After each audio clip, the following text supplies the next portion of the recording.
So in today's video, I'm going to show you how to make these bead crochet hairbands. Pretty much you're going to use items and pieces that you just happen to have in your bathroom and your craft stash. Or you can just go down to your local craft store or favorite online store, for that matter of fact, and purchase wonderful novelty lampwork beads and whatever other kinds of variety of beads you think are going to work best for the look you are getting. So the tutorial I give you is going to show you the basic steps of how to make this project, and the beads you choose to use are entirely up to you. Let me give a warm welcome to all my Weaving Weird siblings, weirdlings, and just fun people. For those of you who aren't in the know, my name is Sig. I'm a retired tattoo artist turned active fiber artist and crocheter. And here on my channel, you and I get to create a little magic with every knot. So don't forget to subscribe and hit the like button. This doesn't cost you anything, but it does help me provide you with regular tutorials featuring original designs, classic patterns, and lacy motifs. I'm always interested in your feedback, so feel free to leave your comments and questions below. Okay, let's just go ahead and get started.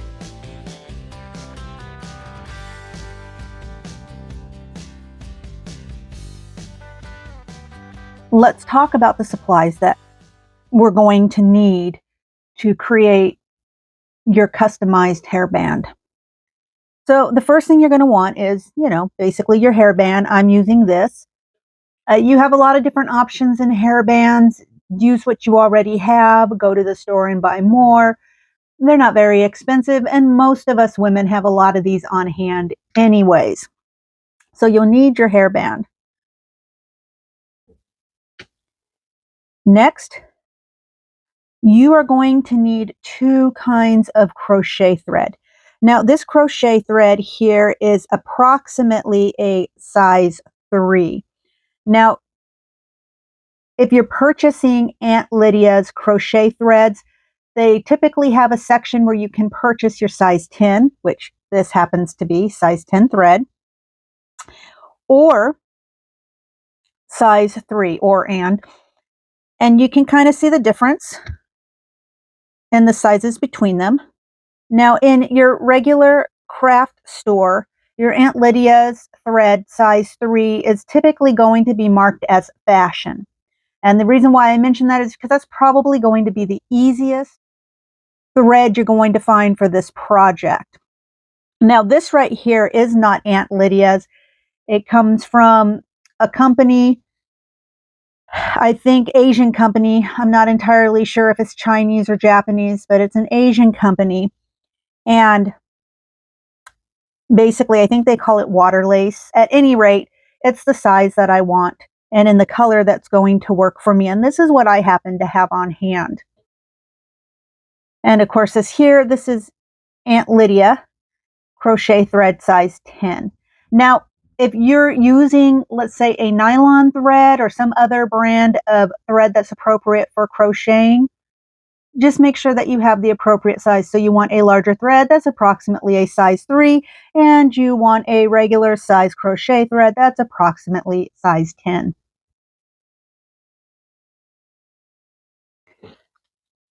I'm going to talk beads a little bit. Now, these are the beads that I am using to demonstrate how to make this hairband, but really you do you. There's a couple of different things to keep in mind when you're crocheting a larger bead, medium-sized bead, and then of course your seed beads. And this right here is a Swarovski bicomb bead, but we'll kind of throw this into the camp of seed beads in terms of size, and that'll make sense to you here in just a little bit as to why I'm doing that.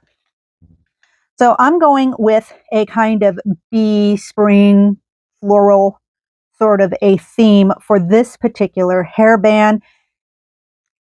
And that's perfect because this is going to allow me to show you different approaches to different size beads you might be working with in terms of this particular project.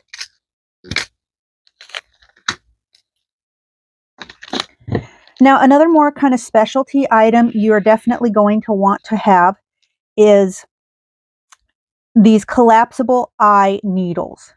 I'm going to be using them, and I'll show you how and why as we go through the tutorial. I'm also going to want to have a tapestry needle with an eye that's big enough to accommodate my largest thread that I'm using, which is the size 3. I also want a pair of scissors. I am going to be using just some clear nail polish. You can use super glue, you can use regular craft glue. I just happen to think clear nail polish works best for this particular project, and so that is what I'm going to use here. And then lastly, I'm using 2 sizes of hooks. So I have my number 2 and my size C. So my number 2 steel hook is going to be a 1.5 millimeter. And my size C, which is called a size 2 as well, but it's not a steel hook, it is going to be a 2.75 millimeter to be a little more specific. So I'm going to begin with my size 3 thread and my 2.75 millimeter hook. I'm going to take my band, and I'm going to go ahead and I'm going to tie my yarn onto the band.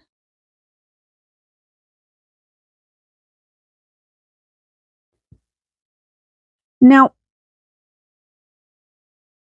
as I crochet around this band, I'm going to be basically doing slip stitches, but in kind of in a way that may not be very intuitive. And so I'll show you what that looks like. And with the band this size, I'm going to have a count of 75 stitches, basically. Maybe a little more, maybe a little less. It just really depends on the circumference of my band, because sometimes, they're all made basically the same circumference, but sometimes some are made a little bigger, others are made a little smaller. Really not that big of a deal. You might have a band where you need to do 100 count of this stitch going all the way around, and that's okay. I'll explain how easy it is to figure out the beading that you need for it, depending on the beads you have and kind of the look you're trying to get. So it's all good. So this stitch is going to happen in kind of 2 steps, right? You're going to do a front slip stitch and then a back slip stitch. So the front slip stitch is basically, I'm going to take my hook and I'm going to bring it forward, and then I'm going to pull up my loop, and then I'm going to pull my loop through the loop on my hook. And that's halfway through my first stitch. And then I'm going to yarn over, so that's kind of like my back. I'm going to yarn over and I'm going to pull that loop through. And that'll be the finishing of my complete stitch. So basically I'm going to go into the front and under. I'm going to grab some thread. I'm going to pull that loop through the loop that's already on the hook. Then I'm going to keep my hook towards the back of my band. I'm going to yarn over. I'm going to pull that new loop through. And I'm going to continue this all the way around. So under, forward, and under. Grab a loop, pull that loop through. Then I'm going to put my hook behind, over, grab that loop, and pull that loop through. So I'm going to continue just like that. So you can kind of see it looks almost braided on top of the work. And you can see how the side of it should look if you're doing the stitch correctly. So again, I'm going to take my hook, go underneath and through the center of my band. I'm going to yarn over. I'm going to pull that yarn through, and then I'm going to pull that yarn through the loop on my hook. Then I'm going to angle my hook towards over the top and then the back end of my band. I'm going to yarn over and I'm going to pull that loop through. And that's all there is to it, really. Just going to continue on just like this all the way around.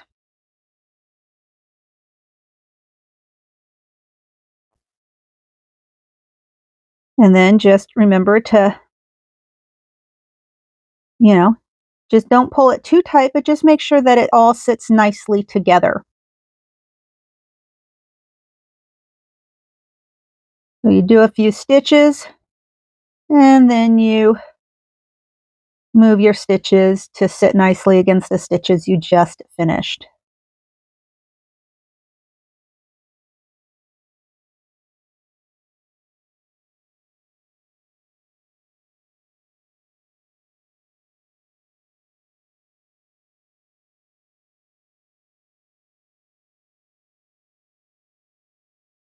And you continue doing just that all the way around.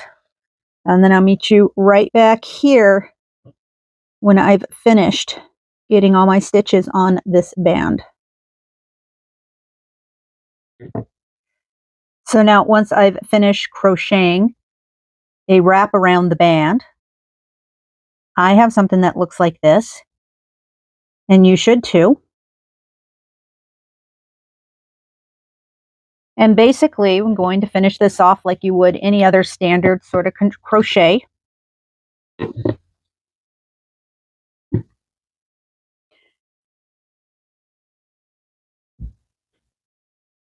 going to go ahead and just thread my needle and bring that on through, just like so. And just bring this around the back. I'm just going to weave it in and through like I normally would. Although, except pulling my yarn, I'm not going to pull my yarn too tight because I really want it to be able to stretch, when the hairband is being used, so it can be stretched properly.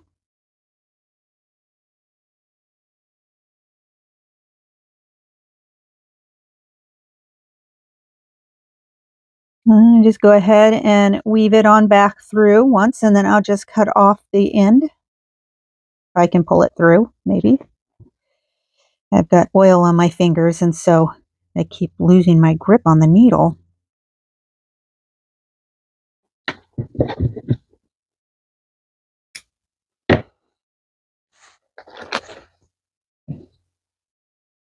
And so you should have something that looks very similar to this. Now, in terms of getting started with the beading on this, the next thing you're going to want to do is you're actually going to want to count the stitches. Each one of these, where you kind of see the two legs, this is going to count as a stitch. And so you're going to want to count to see how many of these stitches you have on your band, and you're going to want to keep that in mind. And then when you go and start threading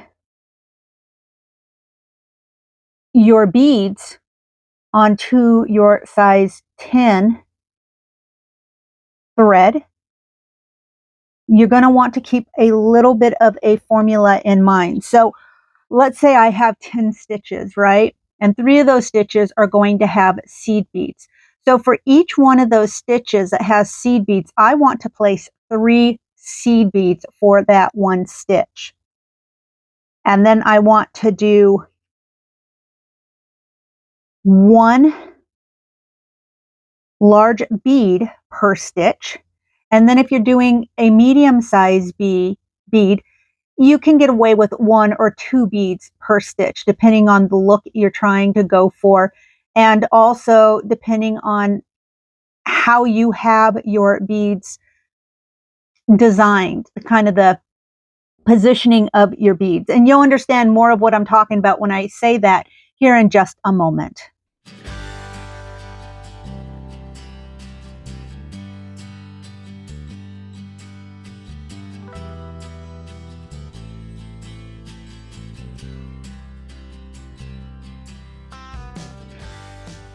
So the example I'm working with for you today include these little bumblebee beads. They are what I am considering my large bee.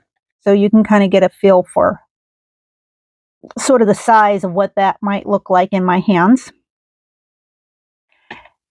And then I have these little clear, larger seed beads. These ones happen to be maybe possibly a size 6. I don't know that it matters much. It's just what I happen to have on hand, and it's working for the look that I'm going for. And then I have these 3 little bicone beads that I've put aside too. So these smaller beads, I'm actually working in combination with the larger beads. So for all intents purposes, I'll have 3 large beads going in as we work through the project. And that's how I work in my larger beads into this hairband. So hold tight and you'll see exactly how I do that. So I'm going to just put those out of the way. But we are going to start with the smaller and the medium beads first. And I've already strung them, and I've strung them in the order that I'm going to be working with them in. So you can see, maybe you can, the needle, the collapsible eye beading needle that I used. And this is what I used to string my small and medium beads onto my crochet thread I'm going to be working with. And you can see, I think, how that's going to work. So I've got my first 3 beads that I have. Let's see if I can do this. Are going to equal 1 stitch. And then of course the next stitch, I'm going to put these beads onto the next stitch. And then I have my 3rd stitch, which is going to be that set of small beads. And then my medium-sized beads, I'm not doubling them up. I'm just using 1 medium-sized bead per stitch. So you can already see that I will have taken up 4 stitches with this string of beads. And then of course, so I've got my beads positioned in such a way that is going to give me kind of the look I'm going for. Now, the next thing is I need to kind of mark where I'm going to put my beads, because my beads are my large beads and I've got 3 of them. And so I'm going to place them equally around the width of my band. You can see here with my penguin, I didn't do it evenly. In fact, I gave myself probably half the band has no large bead at all on it. And then the other half has the 3 penguins evenly spaced. And that's just the aesthetic I chose to go with for that one. And then, of course, as mentioned a little before, I went and evenly spaced the several skull beads that I had around the entire band, because that was an aesthetic that I was looking for to suit that particular band. So for this one, I do have the 3 beads, but I am placing them in equal intervals around the work. So you can see my beads continue on until I hit this point right here. And then this is where I have it marked. So my large bead is going to go right in here. And I'll show you how I managed to do that. And I have this same 6 green beads in 2 other sections of my strand of beads. And those will be my markers for where I'm placing my other beads. That's just a little bit of a tip for you. When you're adding your larger bead that's going to be dangling, you want to make sure that you give yourself some sort of a marker within the pattern for your large beads, so you don't actually work past that, because it's kind of frustrating if you have to take everything back out because you forgot to put your large bead in its appropriate location. Okay, so the first thing I'm going to do is I'm actually just going to remove this larger needle, but I'm going to set it aside because we're definitely going to be using that collapsible eye needle here in a little bit, because I'll need it for the large pieces. Also, make sure your scissors are handy, and also make sure that your nail polish or your glue is handy.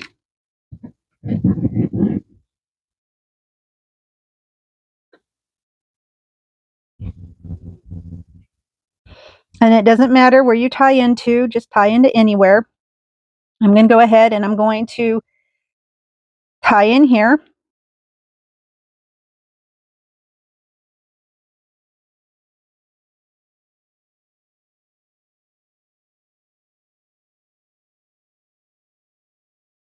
So now I'm tied in, and what I'm going to do is I'm actually going to make a single crochet right there in that same stitch. And then I'm going to chain 1. I'm going to move forward 3 of my small beads, and then I'm going to make a chain with my 3 small beads in that chain. And then I'm going to make my 3rd chain. Now, the next thing I'm going to do is I'm going to come over here to this next leg. So you see here on top of this band where we have this kind of braided look, and each one of these braids is basically a leg. So we're going to alternate working in the front leg and then go ahead and make my single crochet into the back leg. And then I'm going to chain 1. I'm going to move my next 3 small beads over, and then I'm going to chain again, right? And then my 3rd chain is just going to be plain like that. And then I'm going to go ahead into this next front facing leg, and I'm going to single crochet. And I'm going to chain 1. I'm going to move my next 3 small beads, and then I'm going to chain again. And then I'm going to make my 3rd chain, and then I'm going to come back here and I'm going to single crochet right there into that back leg. I'm going to chain once. And then this time I've got my medium size bead, and I'm just doing the 1. I'm going to make my chain around that bead. I'm going to chain 3rd time, and then I'm going to place my single crochet right here into the front leg.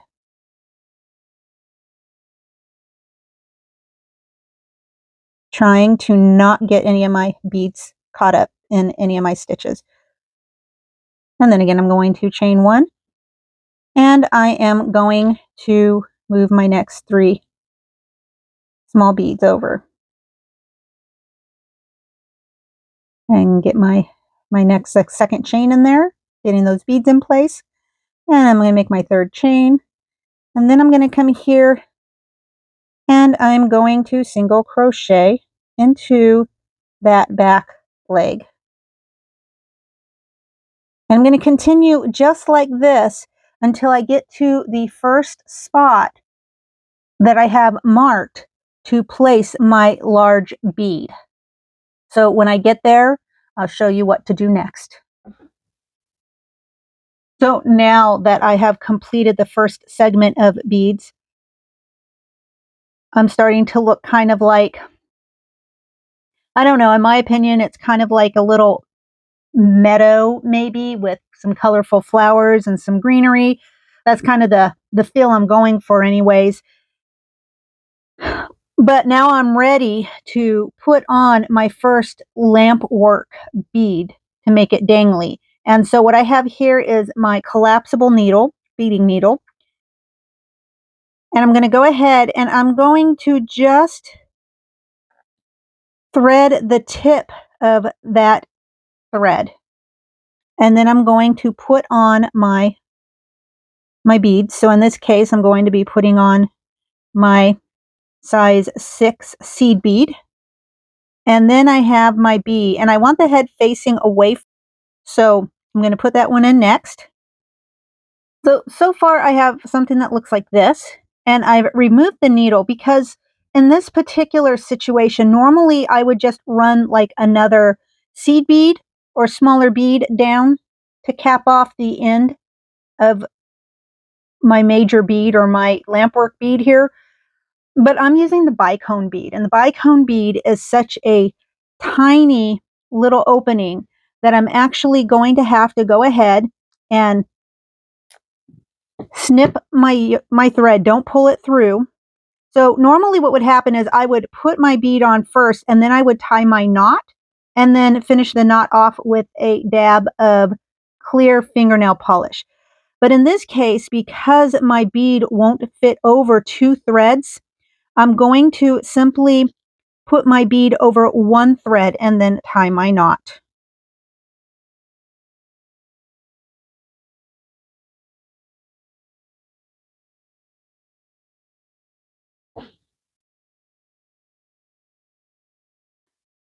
So again, I've gone ahead and I've threaded my needle.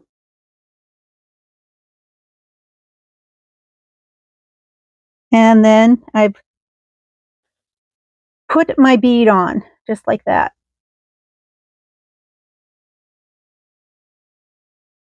I'm going to remove my needle. And then what I'm going to do here is now I'm going to tie my knot.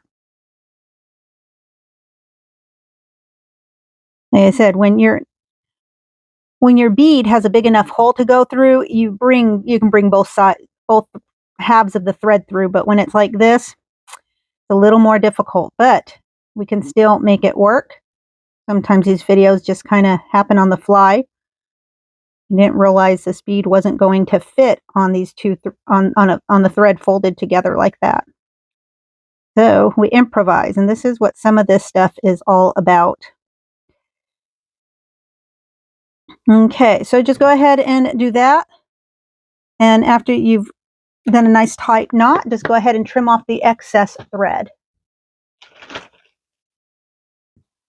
And then the next thing I'm going to do is I'm going to make sure that that knot does not come out by putting a little bit of this quick dry clear nail polish on. Now, if you're not working with quick dry, you might have to give it a chance to dry a little bit before you move forward with your work.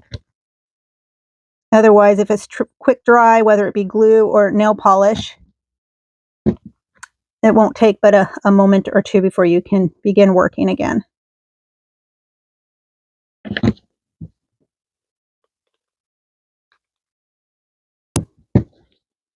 All right, so now I have my bead that's going to hang off the bracelet like a charm. Very cute. And I still have my thread intact. And then I'm going to go ahead and I'm going to move my beads down so I can pick up my work again. So what I'm going to do is I'm going to go ahead and I'm going to go into the next leg that I need to work into. And I'm going to pull myself up some thread and I'm going to make a single crochet. And then in that same stitch, just like as if I were tying in for the first time, I'm going to single crochet one. And then I'm going to chain. And then I'm going to start things all over again. So I'm going to move my next 3 beads into place, my little seed beads. I'm going to make the second of the chains. I'm going to chain 1. And then I'm going to go ahead and single crochet into the next leg. I'm going to chain 1. My next 3 beads. I'm going to continue on like that until I'm ready to attach my next lampwork bead. And I'm going to do it exactly the same way I did this one.